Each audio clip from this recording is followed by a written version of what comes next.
Have you ever wondered why some people seem to thrive in any circumstance while others crumble under the slightest pressure? In every interpersonal interaction, we often play one of four roles: the victim, the villain, the vehicle, or the victor.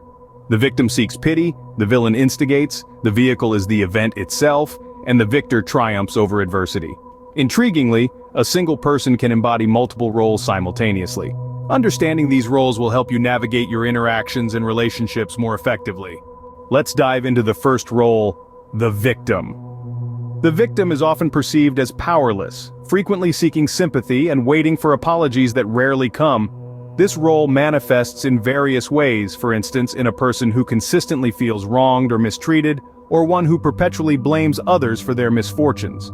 This state of helplessness and reliance on others for emotional restitution is what makes the victim the least powerful role in interpersonal interactions. However, being a victim is not a life sentence. Recognizing this role is the first step towards changing it.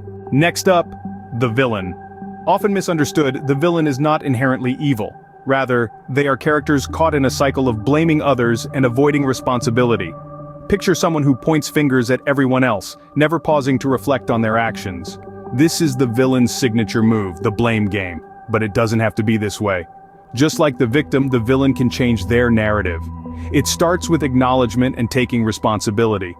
Moving on to the vehicle, the event itself. This role is the catalyst, the circumstance that sets our interpersonal interactions into motion. Imagine a heated argument or a joyous celebration. These are vehicles. They're neutral, neither good nor bad. It's akin to a stage where the drama of human interaction unfolds. Whether it's a disagreement at work or a surprise party for a friend, these events are merely vehicles. Remember, the event or situation is just a vehicle. It's our reaction to it that defines our role. Finally, we have the victor. The victor is the embodiment of resilience. In the grand stage of interpersonal interactions, they stand as the most powerful player. Imagine someone who, against all odds, rises above the turmoil and triumphs. That's your victor. They don't merely endure the storm, they dance in the rain. They take obstacles and turn them into stepping stones. They lead lives that are not just full, but fulfilling. Becoming a victor is about making a conscious choice to rise above any circumstance.